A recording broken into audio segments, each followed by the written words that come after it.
रा धा स्व आ मी।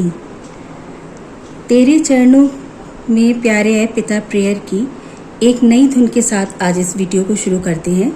इसकी जो ट्रेडिशनल धुन है प्रेयर की, उस पर मैं वीडियो पहले बना चुकी हूँ और एक ये बड़ी ही मधुर और सुरीली धुन है, तो इसके ऊपर आज हम अपना वीडियो बना रहे हैं।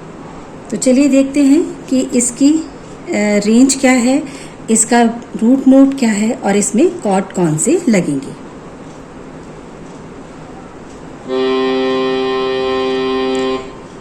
ये मेरा मध्य सप्तक, इससे जस्ट पीछे मंद्र सप्तक का नी शुद्ध, ये इसका रूट नोट या बेस नोट है, यानी कि प्रेयर का पहला स्वर। अब इसकी रेंज कहाँ से कहाँ तक है, ये मंद्र सप्तक के मा तीव्र, मतलब मंद्र सप्तक में मा तीव्र से लेकर और ये मध्य सप्तक के नी शुद्ध, यहाँ तक इसकी रेंज रही है। अब इसके कॉर्ड देख लेते हैं कि इसमें हमने कॉर्ड में 3 स्वर कौन से लगाए हैं।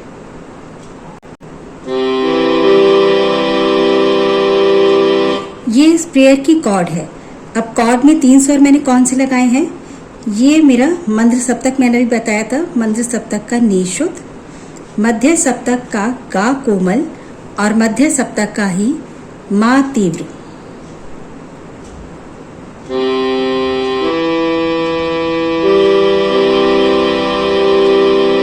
नी शुद्ध, गा कोमल गांधार और मा तीव्र। फिंगर नी शुद्ध पर थंब, गा कोमल यानी कि दूसरे स्वर पर मिडिल फिंगर और मा तीव्र यानी तीसरे स्वर पर लिटिल फिंगर। अब जब कॉर्ड लगाएंगे उसके बाद हम जब मुखड़ा शुरू करेंगे तो अपनी 2 फिंगर हम हटा लेंगे और थंब को नहीं हटाएंगे, स्वर पे नी शुद्ध पर हमारा थंब रहेगा, जिससे मुखड़े की धुन से हमारी कॉर्ड जो है लिंक हो जाएगी। कैसे, ये 2 फिंगर हटा ली, थंब अभी मेरा नी शुद्ध यानी बेस नोट पर है,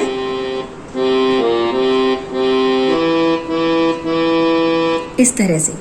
अब इसकी धुन क्या है पहले मैं प्ले कर देती हूँ और उसके बाद फिर इसको समझते हुए देखेंगे।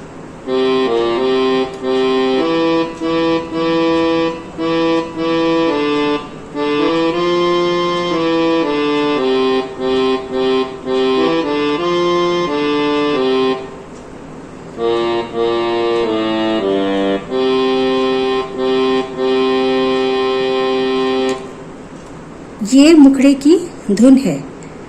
अब पूरा मुखड़ा कैसे प्ले करना है ये देख लेते हैं। नी शुद्ध मंद्र सप्तक से शुरू करेंगे। तेरे चरणों में प्यारे है पिता, मुझे ऐसा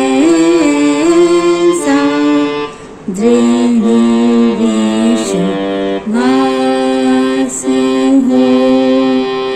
इसी की नेक्स्ट लाइन सेम धुन है कि मन में मेरे सदा आसरा, तेरी दया में हर की आस हो। अब इसमें जैसे कई जगह आपको ए आ ई इस तरह की एक्स्ट्रा आवाज़ें यानी साउंड मिलेगी, जैसे तेरे और पिता, इस तरह की दया, तो उसके लिए एक्स्ट्रा स्वर आते जाते, ये मैं अपने प्रीवियस वीडियोस में भी बताती रही हूँ। वर्ड है दया पर उसको गाया इस तरह से गया है दया, तो वहाँ पे स्वर एक्स्ट्रा लगेंगे। अब मन में मेरे, आपको नोटेशन में कई जगह जो है क्रॉस मिलेगा, वो क्रॉस उस स्वर पर होगा जो साइलेंट रहा है या बहुत ही कम सुनाई दिया। जैसे मन के लिए एक ही स्वर आ रहा है, दूसरी स्वर पर मैंने क्रॉस लगाया है। ये हमारा मुखड़ा था। अब इसका अंतरा देखते हैं।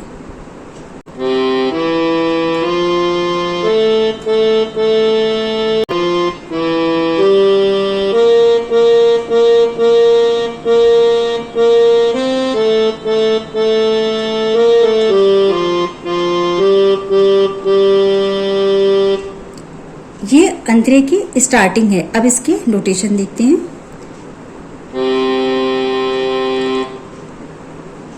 यहीं से मैं शुरू कर रही हूँ। चढ़ आए कभी जो जो दुख की घटा या पाप कर्म की होए तपन। अब फिर से लाइन रिपीट होती है और उसमें थोड़े से नोटेशन चेंज हो जाते हैं। कैसे? यहीं से शुरू करेंगे। चढ़ आए कभी जो दुख की घटा या पाप कर्म की होए। तपन के नोट्स आप जो है नोटिस करिए। तपन, ये माइनर सा चेंज था, बाकी सारे जो नोटेशन है दोनों लाइन में सेम है।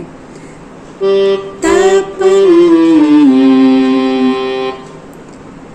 तपन जब आप तपन के और आगे एक वर्ड आता है मिल, इसके नोटेशन देखेंगे तो उसमें मैंने डॉट्स लगा रखी हैं। डॉट्स का मतलब ये है कि जैसे तपन में अभी आपने सुना तपन, तपन यानी ना के बाद जो एक अलग सी साउंड आ रही है उसको हम ये नहीं कह सकते, उसको कह नहीं सकती आ की साउंड थी, अ की साउंड आ रही थी। तपन ऐसे भी नहीं था, कोई ई ए की भी साउंड नहीं थी। तो ये जो साउंड क्लियर नहीं है कि इसको क्या कहा जाए, तो वहाँ जितनी जगह ये साउंड आई है वहाँ मैंने उतने डॉट्स लगाए हैं, यानी 3 जगह। जैसे तपन तपन, ये देखिए तपन यहाँ पे पूरा हो गया, ये लिरिक्स यहाँ खत्म। अब 3 जगह, तो उस साउंड के लिए मैंने यहाँ पर नोटेशन में 3 डॉट्स लगाए हैं। आगे देखते हैं।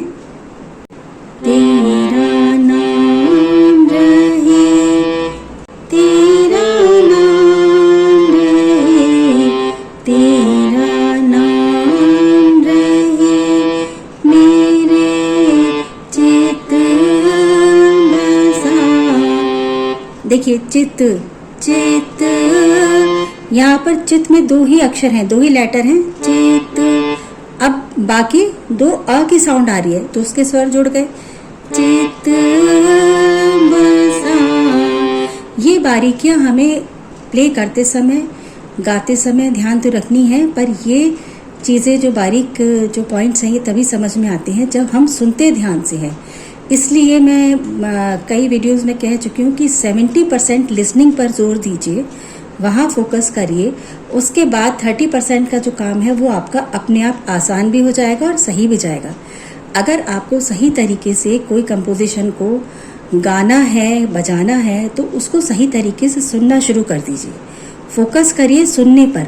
सुनने में सिर्फ उसकी धुन सुनना नहीं कहलाता, उसमें बारीकियों को पकड़िए कि उसने किसी स्वर को, किसी अक्षर को खींचा है, जल्दी से गा दिया है, या उसमें कोई एक्स्ट्रा आवाज़ें भी आ रही हैं, जैसे आ ए ई, इस तरह की आवाज़ें, ओ, वो माइन्यूटली आप नोट करिए, बहुत ध्यान से उसको पकड़िए। 1 बार 2 बार, और 1 बार 2 बार आप पूरी कंपोजिशन, जैसे कोई भी पार्ट है, प्रेयर है, इसी प्रेयर को ले लीजिए, उसको सुन लीजिए, उसका आपको एक बेसिक पता चल जाएगा, ऐसी ऐसी धुन है और इस तरह इस जगह पर ये ऊंची गाई गई, इसमें हाई नोट्स लगाए गए हैं।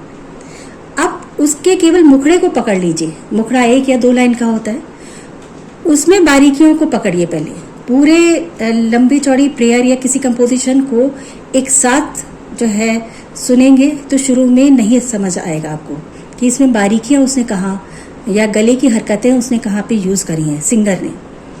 जब आप एक एक लाइन पर फोकस करते हुए चलेंगे तो आप एक्यूरेसी के साथ आगे बढ़ेंगे और आपको प्ले करने में या गाने में आसानी रहेगी, और आपको समझ भी आएगा कि गाने वाले ने कैसा गाया है और क्या हम वैसे ही प्ले कर रहे हैं, क्या वैसे ही गा पा रहे हैं।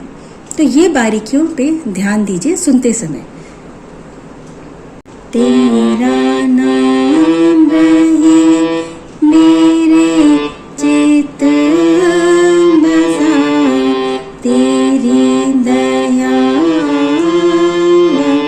में हर की आस हो।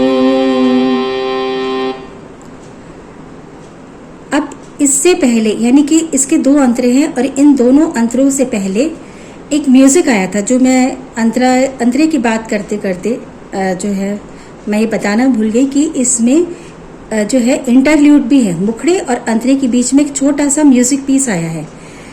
इंटरल्यूड या ब्रिज होता है कि जो मुखड़े या अंतरे को या 2 अंतरे को बांधता है, आपस में जोड़ कर रखता है। तो वो जो बीच का जो म्यूज़िक होता है उसे कहते हैं इंटरल्यूड या ब्रिज।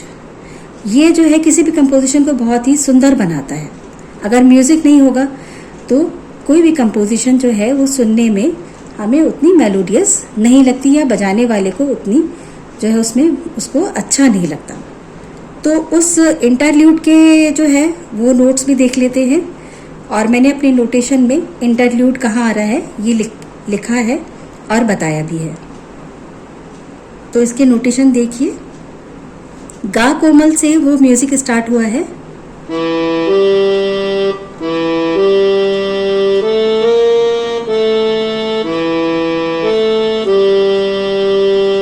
ये छोटा सा 8-10 स्वर का ही म्यूजिक था। इसके बाद हमारा पहला अंतरा आ जाता है जो हमने अभी किया था, चढ़ाए कभी जो दुख की घटा। अब इसके बाद जैसे ही हमारे पहला अंतरा खत्म होता है ये म्यूजिक फिर से रिपीट हो जाएगा। कैसे?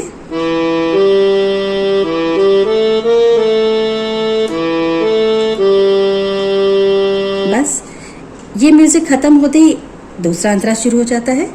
दूसरा अंतरा फिर निशोद से। दूसरा अंतरा है, यह है काम जो हमने है सर लिया। यह काम जो हमने है सर लिया, करे मिल के हम। मैंने बीच में कहा था मिल एक वर्ड आएगा जहाँ पे मैंने डॉट लगाई है, ये ध्यान दीजिए। मिल के साथ भी वही हुआ जो तपन के साथ हुआ कि मिल के एंड में एक जो आवाज़ आ रही है उसको आप क्लियर नहीं कह सकते कि क्या है, तो मैंने नोटेशन में मिल के बाद एक डॉट लगा दी है इस आवाज़ को क्लियर करने के लिए। मिल के हम तेरे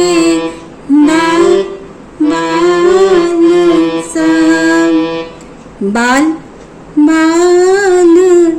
जिस तरह से गाया गया है तो उतने नोट्स हमें सही नोटेशन हमें लगाने पड़ते हैं।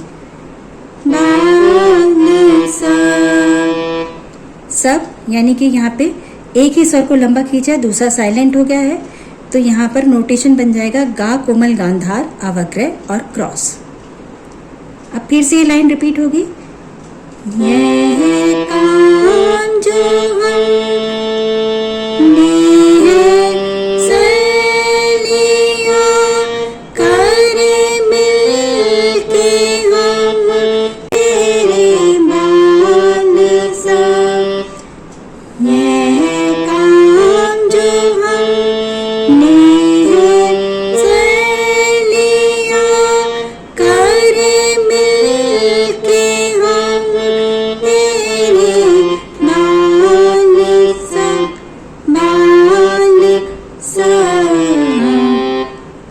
सेम सब को हमने कई नोटेशन के साथ लिया है।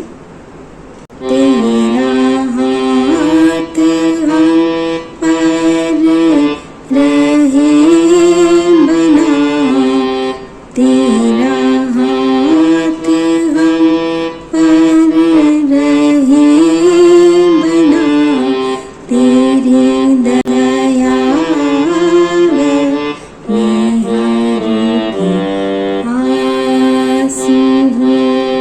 तेरे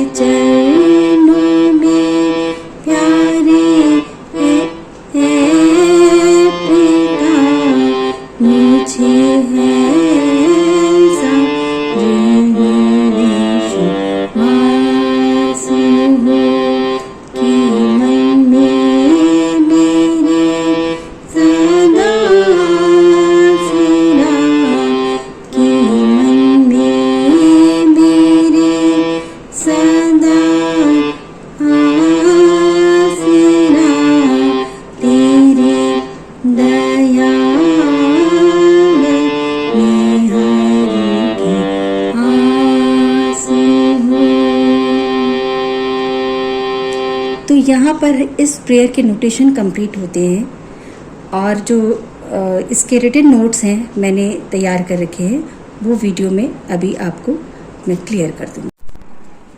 अब नोटेशन की बात कर रहे थे। ये देखिए, इसमें हमने जो एक्स्ट्रा साउंड की मैंने बात की थी, ए आ, ये इस तरह से इसमें साउंड हम वीडियो में पहले बात कर चुके हैं। अब आते हैं कि मैंने कुछ नोट्स में, वेस्टर्न नोट्स के लेफ़्ट में माइनस के साइन लगा रखे हैं। तो मैं इस वीडियो में फिर से बता रही हूँ, जैसा मैं प्रीवियस वीडियो में बता चुकी हूँ कि वेस्टर्न में नोट्स में अगर माइनस के साइन लेफ़्ट साइड में, इसका मतलब ये है कि ये लोअर ऑक्टेव के नोटेशन है। हिंदी की सरगम में हम लोग मंत्र सप्तक को या लोअर ऑक्टेव को डॉट लगा के शो करते हैं, उसी तरह से वेस्टर्न नोट को हम माइनस का साइन लगाते हैं। अगर हायर साइड के यानी हायर ऑक्टेव के नोटेशन होते तो हम क्या करते, जैसे सी है, ए हैश है या ई मान लीजिए, तो इनके राइट साइड में प्लस का साइन लगाते, तो उससे पता चलता है कि नोटेशन हायर साइड में जा रहे हैं, बढ़ रहे हैं। माइनस ये इंडिकेट करता है कि लोअर साइड में जा रहे हैं। अब एक बात आती है कि कुछ नोटेशंस में, वेस्टर्न नोट्स में मैंने कोई साइन नहीं लगाया है, ना लेफ्ट में माइनस है ना राइट में प्लस है। तो ये जो नोटेशंस हैं, ये नोट्स मिडिल ऑक्टेव के हैं। मिडिल ऑक्टेव में कहीं कोई भी आपको साइन नहीं मिलेगा। ऐसे ही हिंदी की सरगम देखें तो जो मध्य सप्तक के नोटेशन है उसमें आपको कहीं भी कोई साइन नहीं मिलेगा। जैसे ये देखिए, गा शुद्ध है, यहाँ पर भी ये गा शुद्ध है, और भी आगे कहीं जैसे कोई मतलब सरगम स्वर आता है उसमें कोई अगर साइन नहीं है, जैसे अगेन गा शुद्ध है, तो इस तरह के उसमें यहाँ पे देखिए गा शुद्ध है गांधार, इसके नीचे कोई डॉट नहीं है। ऐसे ही जो ये वेस्टर्न नोट है, जैसे ये देखिए ई डी एफ, इसमें आगे पीछे कोई जो है साइन नहीं है। तो ये सारे मिडिल ऑक्टेव के या मध्य सप्तक के नोटेशन हैं। दूसरा पॉइंट है कि ये बीच में जो एक डैश की लाइन लगा रखी है, ये है अवग्रह। जिस स्वर के बाद लगी है उस स्वर को हम थोड़ा सा स्ट्रेच करके प्ले करते हैं या गाते हैं। ये देखिए हिंदी की सरगम में भी है, ये वेस्टर्न नोट्स में भी है। अब एक नेक्स्ट इम्पॉर्टेंट पॉइंट आता है कि ये जो क्रॉस लगाया है, क्रॉस मैंने वहाँ पे लगाया है, उन शब्दों में लगाया है जहाँ पे कोई स्वर या कोई अक्षर जो है साइलेंट है या जिसकी आवाज़ बहुत ही कम आ रही है, क्लियर नहीं हो रही। जैसे मन में मेरे, मन, तो यहाँ पे म न ऐसे इस तरह से नहीं गाया उन्होंने, मन में मेरे, ना को साइलेंट सा करते उन्होंने गाया है, इसलिए यहाँ पर मैंने ये नोटेशन में क्रॉस लगाया है, वेस्टर्न में भी और अपनी हिंदी की सरगम में भी। ये देखिए इंटरल्यूड म्यूज़िक के नोटेशन हैं जो मैंने डिस्कस कर लिए थे। वेस्टर्न नोट्स वालों को पता ही है कि ए हैश का जो साइन है वो किसके लिए आता है। ये सब चीज़ें मैं अपने प्रीवियस वीडियो में डिस्कस कर चुकी हूँ। ये देखिए मैंने एक बात कही थी कि मिल के बाद एक अलग से साउंड आ रही जो जिसको हम कोई नाम नहीं दे सकते कि आ की, ए या ई की साउंड है, तो वहाँ पे मैंने डॉट लगाया है। एक ही बार ये साउंड आई इसलिए एक डॉट लगा दिया, और पर उसके स्वर 3 बनते थे तो स्वर मैंने तीनों लिखे हैं। ऐसे ही मैंने आपसे कहा था कि तपन, तो उसका भी मैं आपको दिखा देती हूँ। ये देखिए मैंने कहा था तपन, तो 3 बार वो जो तपन ये आ रहा है उसको शो करने के लिए मैंने 3 डॉट्स लगा दी। तो जितनी टाइम तक वो आवाज़ आती है उतना मैंने डॉट लगा के उसको शो किया है, पर उसके स्वर जितने भी थे वो कंप्लीट स्वर लिखे हैं। जहाँ पे साइलेंट है वहाँ मैंने क्रॉस लगाती चली गई हूँ। जैसे दुख में सिर्फ एक ही स्वर की आवाज़ आ रही है, दूसरा मैंने क्रॉस कर दी यानी कि साइलेंट हो गया है। ऐसे आपको इस प्रेयर में कई जगह जो है क्रॉस मिलेंगे, तो ये समझ जाइए कि वो स्वर जो है जहाँ पे क्रॉस लगाया है वो स्वर या उसका जो वो लिरिक है, जो मतलब लेटर है या अक्षर है, वो साइलेंट है या बहुत ही उसकी कम आवाज़ आई है। तो बाकी तो इसमें और कुछ नया बताने को है नहीं। ये भी सारे पॉइंट में प्रीवियस अपने वीडियोस में जो है क्लियर कर चुकी हूँ। तो मैं उम्मीद करती हूँ कि आपको ये नोटेशन भी समझ में आएंगे, आप इसकी अच्छी प्रैक्टिस करेंगे, बजाने की भी, गाने की भी। और इसके बाद नेक्स्ट वीडियो में जो है सावन से रिलेटेड, सावन का एक पार्ट लेकर मैं आ रही हूँ। तो बहुत ही जल्दी मिलते हैं नेक्स्ट वीडियो के साथ। रा धा स्व आ मी।